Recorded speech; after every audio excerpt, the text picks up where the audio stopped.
আমি বিয়ে করতেই হবে, দিবা না মানে? পালিয়ে বিয়ে করলে ক্ষতি কি হবে জানেন? আব্বা আমার দোয়া তো নাই, আপনি আগেই ফেল করুন। 2 নাম্বার, পালিয়ে বিয়ে করলে কি হয়? বিপদে পড়তে পারেন না। আপনি একটা বাড়িতে উঠেছেন পালিয়ে গিয়ে, এখন আপনার চাকরি নাই, ভাড়া দিবেন কই থেকে? 3 বেলা খাইতে হবে তো। এখন বিপদে পড়েছিলে, কি করবে? আব্বা আব্বা টাকা পাঠাও, আব্বা বিপদে পড়ে গেছি।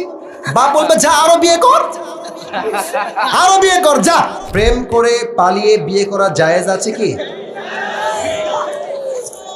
আজকালকার হাসবেন না, এটা হাসির কথা না। যেই যুবক বাপ মাকে মাইনাস করে বিয়ে করে, খবর লাগা 90% বেশি যুবকরা বিয়েতে কখনো খুশি হইতে পারে নাই। মেয়ে মানুষ বিশ্বাস করা বড় দায়। আজ মনে হবে রাজরানী, কাল মনে হবে কাল লাগিনি বিয়ে করে বাসায় আমি নিয়ে আসছি। কথা ঠিক আছে কিনা বলো? সব মেয়ে খারাপ, it's not like that. I don't measure everyone equally. Everyone has different kind of personality. এক একজনের ব্যক্তিত্ব এক এক রকম, এক একজন এক এক রকম মানুষ। তবে সব মেয়েকে খারাপ বলা যায় না, বাট বেশিরভাগ ক্ষেত্রে আব্বা আম্মার দোয়া নাই যেই বিয়েতে, সুখ নাই সেই বিয়েতে। আপনি আব্বা আম্মার দোয়া নেন, আর পালিয়ে যাওয়া একটা ফ্যাশন হয়ে গেছে। এই মেয়ে বলে কি, জান চলো পালিয়ে বিয়ে করি, আমাদের একটা বাবু হয়ে যাবে, আব্বা আম্মা এমনিতেই মেনে নেবে। এটা বদমাইশ ছাড়া কিছু হইতে পারে না যুবক ভাইরা, ঠিক কিনা বলো?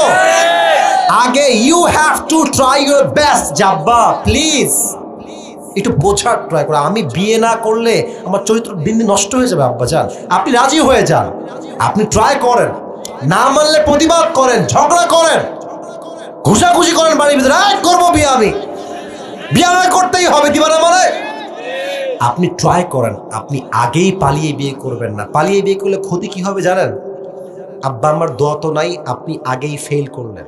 2 নাম্বার, পালিয়ে বিয়ে করলে কি হয়? বিপদে পড়তে পারেন না। হ্যাঁ, বিপদে পড়তে পারেন না। আপনি একটা বাড়িতে উঠেছেন পালিয়ে গিয়ে, এখন আপনার চাকরি নাই, ভাড়া দিবেন কই থেকে? 3 বেলা খাইতে হবে তো। এখন বিপদে পড়েছিলে, কি করবে? আব্বা আব্বা টাকা পাঠাও, আব্বা বিপদে পড়ে গেছি। বাপ বলবে যা আরো বিয়ে কর, আরো বিয়ে কর যা। ঠিক কিনা বলেন যুবক ভাইরা? এখন বাপ মায়ের সাপোর্টটা তুমি পাবা না। এখন তুমি কি করবা? আব্বা আম্মার পারমিশন নিয়ে, দোয়া নিয়ে বিয়ে করো। বিপদে পড়লে বাপ মা বলবে যাই হোক, আমার ছেলে যতই খারাপ হোক বিয়ের সময় আমার দোয়াটা নিয়েছে, যা আব্বা তোর কি লাগবে আমি তোকে দিচ্ছি, আমাকে বিকাশ নাম্বারটা পাঠায় দে। আব্বা আমার দোয়াও থাকবে, সাপোর্টও থাকবে। 3, পালিয়ে বিয়ে করলে সবচেয়ে বড় প্রবলেম হচ্ছে ভাই, মেয়ে মানুষের কিন্তু আবেগ একটু বেশি, রাগ করবেন না। হ্যাঁ, বলবে যে তোমাকে বিয়ে করে আমার জীবনটাই তামা তামা হয়ে গেল, আমি বাপের বাসায় থাকতে কোনো শাক দিয়ে ভাত খাই নাই, তুই আমাকে শাক দিয়ে ভাত খাওয়াচ্ছ কেন? খালি ডিম কেন? আমার কাপড় কোথায়, জামা কোথায়?